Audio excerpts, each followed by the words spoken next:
हर पल आपके साथ। नमस्कार, आप देख रहे हैं हर्पल न्यूज और मैं हूं आपके साथ तनु बालियान। गुड मॉर्निंग भारत में रुक करते हैं कुछ बड़ी खबरों का, लेकिन उससे पहले एक नजर अब तक की सुर्खियों पर। आज उत्तराखंड का दौरा करेंगे पीएम मोदी। हल्द्वानी में 17,500 करोड़ रुपए से ज्यादा की देंगे सौगात। 23 परियोजनाओं का करेंगे उद्घाटन और शिलान्यास। 2 जनवरी को मेरठ के दौरे पर रहेंगे पीएम मोदी। ध्यानचंद खेल विश्वविद्यालय का करेंगे शिलान्यास। ठंड से बचने के लिए मंच पर लगाए जाएंगे हीटर। जब्त खजाना वापस मांगने कोर्ट पहुंचा पीयूष जैन। बोला टैक्स पेनल्टी के 52 करोड़ काटकर बाकी रकम वापस की जाए। आगरा में कांग्रेस नेता प्रियंका गांधी वाड्रा ने की मृतक अरुण वाल्मीकि के परिजनों से मुलाकात। प्रियंका ने परिजनों से पूछा वाल्मीकि समाज से चुनाव लड़ने के लिए एक नाम।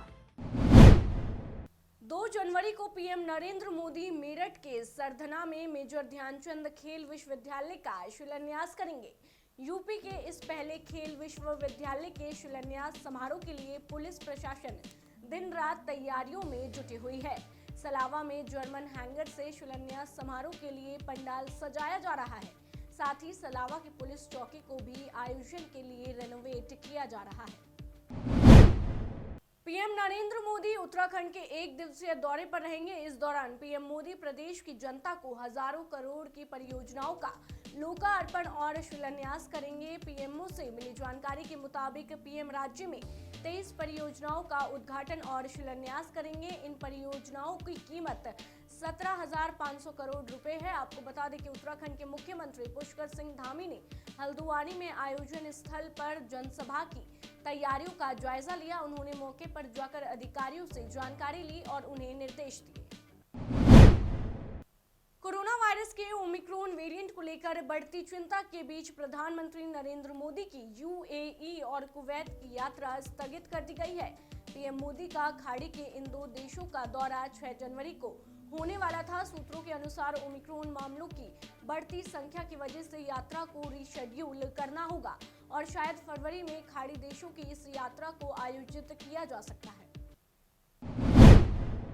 यूपी विधानसभा चुनाव को लेकर बीजेपी ने अपनी तैयारी तेज कर दी है। इसी कड़ी में यूपी के मुरादाबाद में गृह मंत्री अमित शाह बीजेपी की जन विश्वास यात्रा में शामिल होंगे और यहां एक बड़ी रैली को भी संबोधित करेंगे।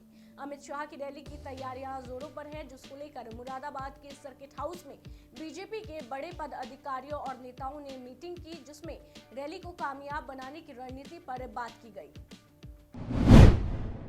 वित्त मंत्री निर्मला सीतारमण राज्यों के वित्त मंत्रियों के साथ आगामी बजट को लेकर विचार विमर्श करेंगी। सूत्रों की माने तो बैठक दिल्ली के विज्ञान भवन में होगी। पिछली बैठकों के विपरीत ये बैठक आमने सामने होगी। बजट तैयारियों के सिलसिले में वित्त मंत्री विभिन्न पक्षों के साथ बैठकें कर रही हैं। ये बैठक उसी कड़ी का हिस्सा है। सीतारमण 2022 और 2023 का बजट 1 फरवरी को पेश कर सकती है। ये वित्त मंत्री के रूप में सीतारमण का चौथा बजट होगा। सीतारमण अब तक कॉरपोरेट फाइनेंशियल सेक्टर की कंपनियों, मजदूर संगठनों, कृषि विशेषज्ञों और प्रमुख अर्थशास्त्रियों के साथ बैठकें कर चुकी हैं। वित्त मंत्री निर्मला सीतारमण की अध्यक्षता में 21 दिसंबर 2021 शुक्रवार को जीएसटी काउंसिलिंग की 46वीं बैठक होगी। माना जा रहा है कि ये बैठक में जीएसटी रेट्स को तर्क संगत बनाने को लेकर चर्चा हो सकती है। ये बैठक वर्चुअल नहीं बल्कि आमने सामने बैठकर होगी। इस बैठक में वित्त मंत्रियों के पैनल के जीएसटी रेट्स को तर्क संगत बनाने की रिपोर्ट पर चर्चा की जा सकती है। साथ ही कुछ आइटम्स पर लगने वाले जीएसटी रेट्स में सुधार किया जा सकता है। दरअसल राज्यों के वित्त मंत्रियों के साथ गुरुवार को बजट पूर्व बैठक है। उसके अगले दिन जीएसटी काउंसिलिंग की बैठक होने जा रही है। प्रियंका गांधी फिरोजाबाद के सिरसागंज में गिरधारी लाल इंटर कॉलेज मैदान में शक्ति संवाद में शामिल हुई और महिलाओं से उनकी परेशानियों के बारे में भी जाना। साथ ही प्रियंका ने फिरोजाबाद में घर घर जाकर महिलाओं की समस्या सुनी। इस दौरान प्रियंका गांधी सितारा देवी नाम की एक महिला के घर पहुंची, जहां उन्होंने चूड़ी की जुड़ी जुड़ाई की प्रक्रिया जानी। इतना ही नहीं, प्रियंका ने चूड़ी को हाथ में लेकर जुड़ाई की, महिला के घर पर चाय पी। काफी देर तक प्रियंका गांधी गांव में रुकी। इस दौरान महिलाओं का जमघट लग गया और प्रियंका गांधी को देखने लगे। दरअसल प्रियंका गांधी के इस कार्यक्रम को गोपनीय रखा गया था। अचानक ही वे हाईवे किनारे स्थित नगला तुर्किया में पहुंच गई। आम आदमी पार्टी के राष्ट्रीय संयोजक और दिल्ली के मुख्यमंत्री अरविंद केजरीवाल 30 दिसंबर से 1 जनवरी तक 3 दिनों के लिए पंजाब का दौरे करेंगे। 30 दिसंबर को वो नगर निकाय चुनाव में अपनी पार्टी की जीत के उपलक्ष्य में चंडीगढ़ में विजय मार्च का नेतृत्व करेंगे। आपको बता दें कि 31 दिसंबर को केजरीवाल महात्मा गांधी की प्रतिमा पर माल्यार्पण कर पटियाला में अपनी यात्रा शुरू करेंगे, जिसके बाद वो श्री काली देवी मंदिर में पूजा अर्चना करेंगे। उसके बाद केजरीवाल गुरुद्वारा श्री दुखवरन साहिब में श्रद्धांजलि देंगे। अपनी यात्रा के आखिरी दिन केजरीवाल अमृतसर के राम तीर्थ मंदिर के दर्शन भी करेंगे। प्रयागराज में अब इलेक्ट्रिक बसों का संचालन शुरू होने जा रहा है। नए साल पर लोगों को तोहफे के तौर पर ई बसों से सफर की सौगात मिलेगी। मंगलवार को Prayagraj city transport services limited के अफसरों ने बैठक के बाद तय किया कि 30 दिसंबर से ई बसों का संचालन शुरू कर दिया जाए, जिसके लिए खास तैयारियां भी की जा रही हैं। सिटी ट्रांसपोर्ट सर्विसेज लिमिटेड की ओर से सांसद डॉक्टर रीता बहुगुणा जोशी, सांसद केशरी देवी पटेल समेत अन्य जनप्रतिनिधियों को निमंत्रण पत्र भेजा जा रहा है। आपको बता दें कि 15 बसें ही प्रयागराज के 5 रूटों पर चलाई जाएगी। नरेंद्र मोदी की रैली में दंगे की साजिश रचने के आरोप में पुलिस ने 4 सपा कार्यकर्ताओं को गिरफ्तार किया है। पुलिस का कहना है कि इन कार्यकर्ताओं ने साजिश के तहत अशांति फैलाने की नीयत से कार में तोड़फोड़ की थी। अब इस मामले पर सपा ने संज्ञान लेते हुए गिरफ्तार कार्यकर्ताओं सचिन केसरवानी, अंकुर पटेल, अकेश यादव, सुकांत शर्मा और सुशील राजपूत पार्टी से निष्कासित कर दिया है।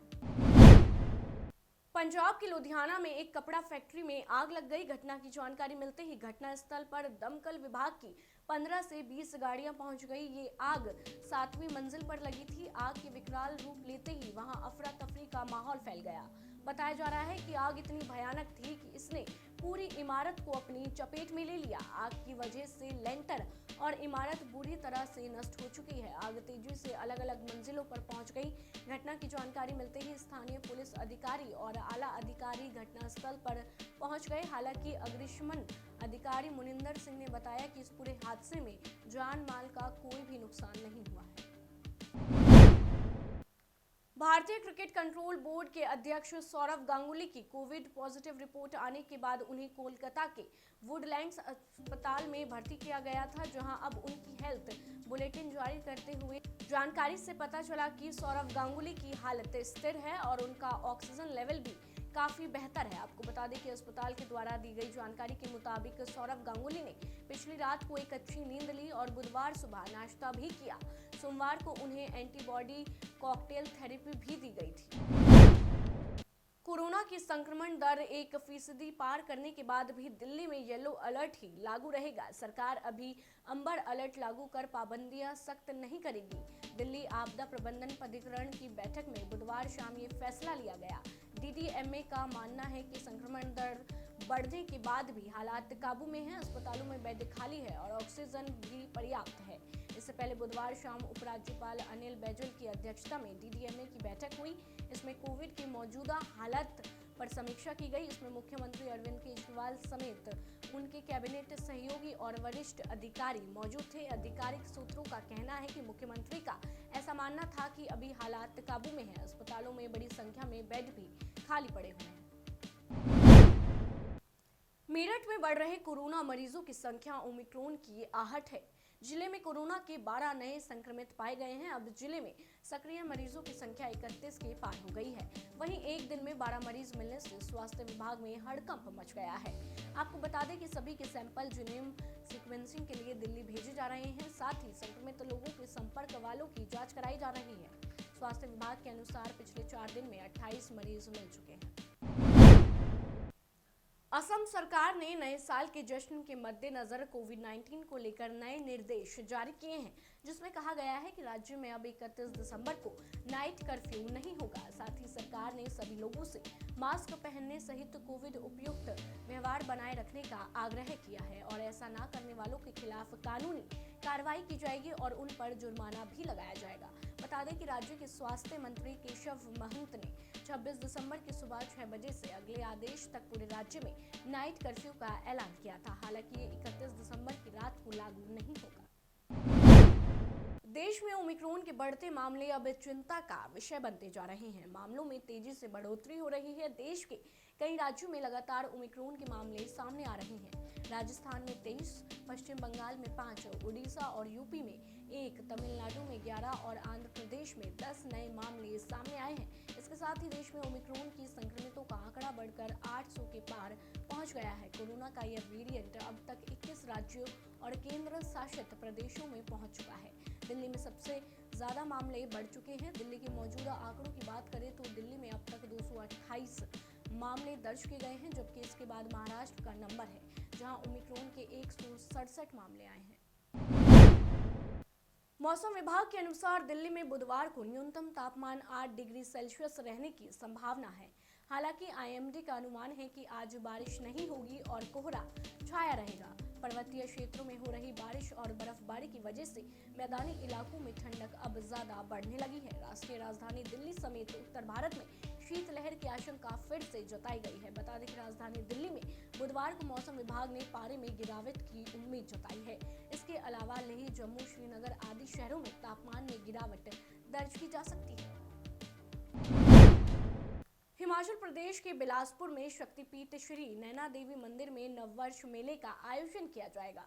ये आयोजन आज से यानी 30 दिसंबर से 2 जनवरी तक जारी रहेगा, लेकिन कोविड के चलते इस बार मेले के दौरान पंजाब, हरियाणा और दिल्ली सहित देश भर से आने वाले श्रद्धालुओं के लिए कुछ पाबंदियां लगाई गई है, जिसमें मुख्य रूप से मंदिर परिसर में नारियल कढ़ा प्रसाद लाने के साथ ही ढोल, नगाड़ों और आतिशबाजी करने पर पूरी तरह प्रतिबंध लगाया गया है। इतना ही नहीं, इस बार मंदिर परिसर में केवल मंदिर न्यास की ओर से ही लंगर की व्यवस्था की जाएगी।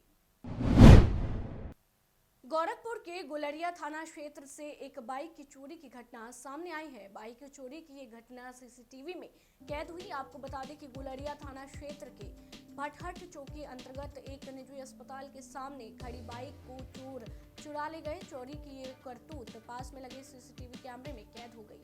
पीड़ित ने इस संबंध में पुलिस को तहरीर दी है। पुलिस मामले की छानबीन में जुटी हुई है। बता दें कि इन दिनों इलाके में चोरों का आतंक बना हुआ है। अभी पिछले कुछ दिन पहले ही सरहरी चौकी अंतर्गत एक मोबाइल की दुकान का ताला तोड़ने का चोरों ने प्रयास किया था, लेकिन सफल नहीं हुए थे।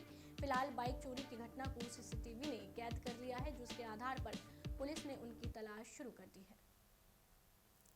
फिलहाल के लिए गुड मॉर्निंग भारत में बस इतना ही। देश दुनिया की तमाम खबरों को जानने के लिए आप जुड़े रहिए हमारे साथ और देखते रहिए हर पल न्यूज।